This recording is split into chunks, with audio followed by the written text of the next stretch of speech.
ఏదైతే మా నాయకుడు గుంటూరు వెళ్ళి మిర్చియార్డుకి వెళ్ళి ఆ రోజు రైతుల కష్టాలు సుఖాలు తెలుసుకున్నప్పుడు కానీ ఈ ప్రభుత్వానికి చెముకు అప్పటి వరకు కూడా చెమకుట్టినట్లేదు, నమ్మకం నెరవేర్చినట్టు అలా కూర్చున్నారు. ఎప్పుడైతే మేము వెళ్ళామో, ఎప్పుడైతే చూసాం ప్రజలతో అప్పుడు దాని గురించి వాళ్ళు ఆలోచించడం మొదలుపెట్టారు. అయినప్పటికీ కూడా ఇప్పుడు కూడా దాని మీద ఒక క్లారిటీ రాలే. నాకు అర్థమవట్లేదు ఒక విషయాన్ని. ఏమనంటే కేంద్రం కొనాలంటున్నారు, కేంద్ర సంస్థ మాట్లాడుతూనే ఉంటారు. మాట్లాడండి, కొనమని అడగండి, డిమాండ్ చేయండి, వస్తే సంతోషం, మీకు కూడా సంతోషపడతాం. కానీ ఈలోపు ఆ రైతుల్ని మీ దగ్గర సంస్థలను మార్పు పెడతారా, మీ దగ్గర సంస్థల ద్వారా ఆ మిర్చిని కొనవలసిన అవసరం ఆవశ్యకత ఉన్నది, రైతులు ఆదుకోవాలి ఉన్నది మా డిమాండ్. ఇవన్నీ చెప్పాలంటే, ఇవన్నీ మాట్లాడాలంటే, ఇవాళ శాసనసభలో మాట్లాడాలంటే మరి మా పార్టీకి ప్రతిపక్ష హోదా కావాలి. వాళ్ళు మాట్లాడుతారు ఎంతో మనగా. ఓ ఎమ్మెల్యేలు ప్రజలతో ఎన్నుకోబడిన వాళ్ళమే మేము కాబట్టి అడుగుతున్నాం ఆ డిమాండ్ని. మిర్చిరెత్తికి వెళ్తే అది ఇల్లీగల్ అని చెప్పని మా నాయకుడి మీద మా నాయకుల మీద కేసులు పెడతారు, అక్కడ కేసులు పెడతారు. కానీ అదే మ్యూజికల్ నైట్లు చేసుకుంటే ప్రభుత్వం మొత్తం యంత్రాంగం అంతా కూడా మరి దాన్ని సహకరిస్తుంటుంది. దానికి ఎన్నికలు కూడా ఉండదు. కానీ రైతులకి, రైతు సమస్యల పట్ల మరి ప్రతిపక్షం దాన్ని ప్రస్తావిస్తే మా మీద మరి ఇల్లు కేసు, అది ఇది లీగల్ అంట. చూడండి ఎంత విదూరంగా ఉందో. ఇవన్నిటినీ కూడా మేము అడగాలంటే, ఇవన్నిటినీ రైతుల పట్ల మరి గొంతెత్తాలంటే ప్రతిపక్ష హోదా కావాలి, ప్రతిపక్షంగా గుర్తించాలి మా పార్టీని. అది మా డిమాండ్ అనేది ఇవాళ మేము ప్రత్యేకంగా చెప్పాం. అంతేకాదు ఎన్నో సమస్యలు ఉన్నాయి రాష్ట్రంలో.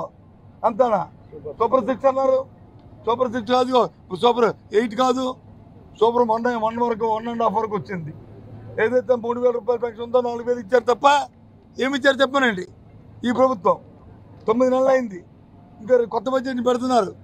ఏదో చెప్తున్నారు రేపు పెడతాం, ఎల్లుండి ఇస్తామని ఆశలు చూపెడుతున్నారు. ఇది ధర్మం కాదు. ఇది ఇలా మోసం చేయడం, ప్రజలను మోసం చేయడం ధర్మం కాదని చెప్తున్నాం. ఇవన్నీ చూస్తుంటే ఇంతకుముందు ఏదైతే తెలుగుదేశం పార్టీ కూటమి ఇచ్చిన గ్యారంటీ ఏది ఉందో, గ్యారంటీ అంటే మోసం అనేదానికి అర్థమవుతుంది. ఇది కాదు, కరెక్ట్ కాదు. కాబట్టి ప్రజల తరఫున మేము అడుగుతున్నాం. మా బాధ్యత ప్రభుత్వం చెప్పవలసిందే, ప్రభుత్వం దానికి వివరణ ఇవ్వాల్సిందే, జవాబు చెప్పవలసిందే అనేది మా డిమాండ్. ఏదండి ప్రభుత్వం తాలూకా ప్రతిష్టంభం చూసి దాని మీద ఆధారపడి ఉంటుంది. ప్రభుత్వం తాలూకా ప్రతిష్టంభం చూసి మేమైతే మా డిమాండ్ ఉందో, మా రెండే పక్షాలు ఉన్నాయి కాబట్టి, పాలక పక్షం ప్రతిపక్షం కాబట్టి ఆ ప్రతిపక్షాన్ని ప్రత్యేకంగా ఇస్తే దాని మీద ఆధారపడి ఉంటుంది మా తాలూకా స్పందన. అధికార పార్టీ తాలూకా ప్రతిష్టంభన మీద మాది ఉంటుంది. లేకపోతే మీ ద్వారా ప్రజలతో మా సమస్యల్ని, మా ప్రజల సమస్యల్ని, ప్రజల తాలూకా బాధల్ని, విన్నపాలని అన్నీ వీటి ద్వారా ప్రజలు పోతాం. ఇంకా అవసరం ఉంటే క్షేత్రస్థాయిలో పోతాం, పోరాటాలు చేస్తాం, ప్రభుత్వాన్ని చొక్కా పుచ్చుకొని దాని వీధిలో నిలబెడతాం.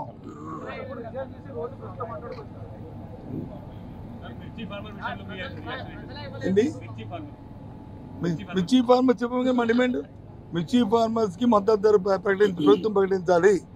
ఆ మద్దతు ధరకి ప్రభుత్వమే కొనుగోలు చేయాలి. మార్కెట్ ఇంటర్వెన్షన్ జరగాలి. కేంద్రం ఎప్పుడో ఇస్తుందని ఎదురు చూడడం కాదు. అంతవరకు రైతులు వచ్చి ఉండలేరు, రైతులు ఆత్మహత్యలు చేసుకుంటున్నారు, ఇబ్బందులు పడుతున్నారు. దయచేసి ప్రభుత్వం ఆలోచన చేయాలి అనేది మా డిమాండ్. మేమేం చేయాలో మాకు తెలుసు. ఏపీఎన్ మాకు చెప్పక్కర్లే. మాకు ఏం చేయాలో మాకు తెలుసు. మాకు ప్రజల తరపున ఏ విధంగా మా గొంతు నిర్మించాలో మాకు తెలుసు. ప్రజల తరపున ఏ విధంగా మాట్లాడాలో మాకు తెలుసు. గవర్నర్ గారు ప్రసంగిస్తున్నప్పుడు గత ప్రభుత్వంలో ఉన్న నాయకులు, వారి సభ్యులు చాలా హుందాగా గవర్నర్ గారు ప్రభుత్వం తరపున ఆయన సందేశాన్ని తీసుకెళ్తున్నప్పుడు వారు చేసింది ఏమాత్రం సబబుగా లేదు. గవర్నర్ గారు గత నెల రోజులుగా ఆయన ఆరోగ్య పరిస్థితి బాగా లేకపోయినా కానీ, కంటిన్యూస్గా తీవ్ర జ్వరంతో బాధపడుతున్నప్పటికీ కూడా ఆయన ప్రత్యేకించి వచ్చి ఆయన ఈ రోజుని చాలా ఘనంగా, చాలా బలంగా ఈ మెసేజ్ని ఇచ్చినందుకు ముందుగా గవర్నర్ గారికి మా ప్రత్యేక ధన్యవాదాలు. గవర్నర్ గారి ప్రసంగంలో వైసీపీ అగ్రనాయకత్వం కానీ, సీనియర్ నాయకులు కానీ, వారి ఎమ్మెల్సీ సభ్యులు కానీ గవర్నర్ గారి ప్రసంగం పత్రులు చించేయడం కానీ, లేదంటే వారు ప్రత్యేకించి డిమాండ్ మాకు ప్రతిపక్ష హోదా ఇవ్వాలి అనేది చాలా బలంగా మాట్లాడుతూ వచ్చారు. ఇది అడిగితే వచ్చేది కాదు, అది ప్రజలు ఇస్తేనే వస్తుంది. బేసిక్గా ఒకటి హైయెస్ట్ మెజారిటీ ఎవరికి ఉంది వాళ్ళు ప్రభుత్వం ఫామ్ చేస్తారు, వాళ్ళకంటే నెక్స్ట్ స్టేజ్ ఎవరికి ఉంటే వాళ్ళకి ప్రతిపక్ష హోదా ఇస్తారు. అంతేగాని గతంలో మేము ప్రభుత్వాన్ని పరిపాలించాం కాబట్టి మా ప్రతిపక్ష హోదా ఎవరికి ఇవ్వరు. కనీసం జనసేన కంటే కూడా ఒక సీట్ ఎక్కువ వచ్చినా కానీ వాళ్ళకి ప్రతిపక్ష హోదా దక్కేది. ఈ రోజున ప్రభుత్వంలో second largest party Janasena. So దాన్ని ప్రజల దృష్టికి తీసుకొద్దాం. వైసీపీ నాయకులు వాళ్ళు చేస్తుంది ఏంటంటే మాకు ప్రతిపక్ష హోదా ఇస్తే తప్ప మేము అసెంబ్లీలో అడుగు పెట్టాం, లేదంటే ప్రసంగాలను అడ్డుకుంటాం అలా. ఇది సరైన మెసేజ్ బయటికి వెళ్దాం, ఇది సరైన విధానం కూడా కాదు. ఇది ప్రజలందరికీ తెలియజేయాలనుకున్నాం. ఇది ప్రతిపక్ష హోదా ఏ పరిస్థితిలో వస్తుందంటే మీకు రూలింగ్ పార్టీ కంటే కూడా అత్యధికంగా ఇంకొక సీట్లు వాళ్ళకంటే మీరు వస్తే దాని తర్వాత స్థానం మీకు వస్తే ఖచ్చితంగా ప్రతిపక్ష హోదా వాళ్ళకే ఉంటుంది. 21 సీట్లు ఉన్న జనసేన, 11 సీట్లు ఉన్న వైసీపీకి ప్రతిపక్ష హోదా ఎలా వస్తుంది? మేము వస్తే తప్ప మేము అసెంబ్లీకి రాము, ఇలా గవర్నర్ ప్రసంగాలను అడ్డుకుంటాం అనేది ఇది సరైనది కాదు. ఇది ప్రజలందరికీ కూడా తెలియచేస్తున్నాం ఈ సందర్భంలో.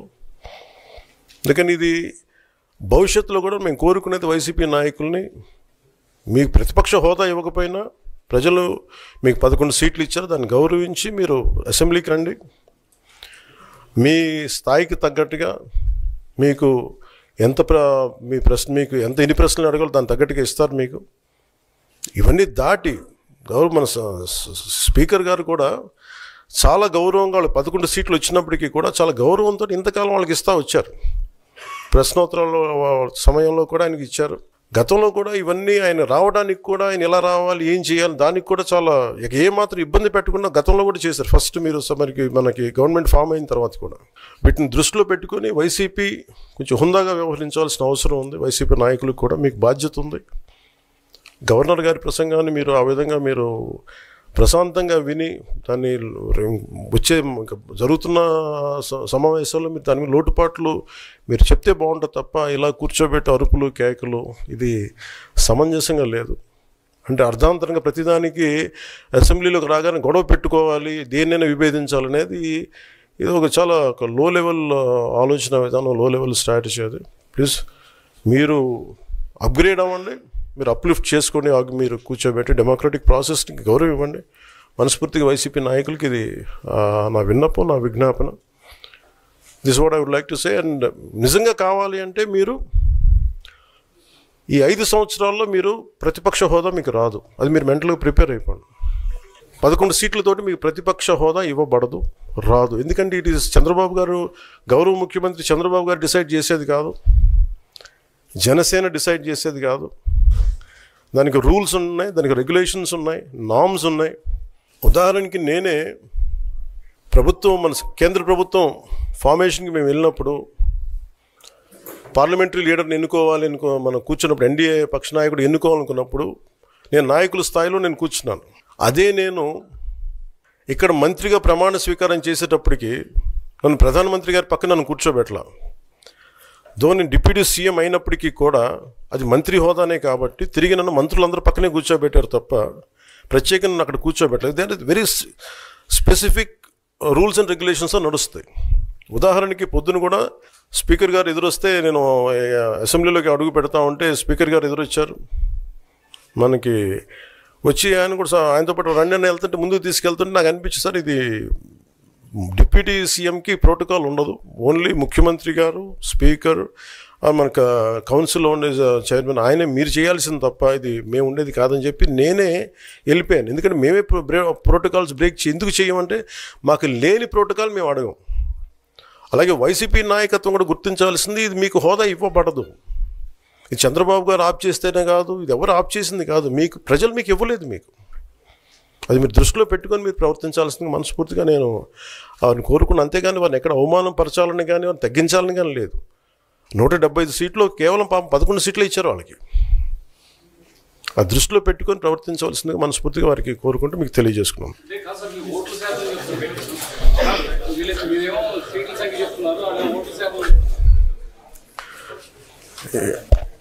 ఇది ఫస్ట్ అప్పుడు ఏం చేయాలంటే సార్, అప్పుడు జర్మనీకి వెళ్ళిపోవాలండి. ఇప్పుడు జర్మనీలో ఏంటంటేనండి, నేను జర్మనీ రిజల్ట్స్ కూడా ఏదో వచ్చినాయి చూస్తా ఉన్నా ఎలక్షన్స్లో. 25% వచ్చిన హైయెస్ట్ పర్సంటేజ్ ఆఫ్ వచ్చిన ఓటుకి ఇన్ని ఎంపీస్, ఇంత అసెంబ్లీ స్థానాలు ఉంటాయి వాళ్ళకి. 5% మించి తక్కువ వస్తే 5% ఓట్లు మిగతా వాళ్ళు పంచుకుంటారు. మనకు అలాంటి బెనిఫిట్ మనకు లేదు కాబట్టి మన రాజ్యాంగంలో లేదు. వాళ్ళు మంకు పట్టు పడితే they are free to go to Germany. Thank you.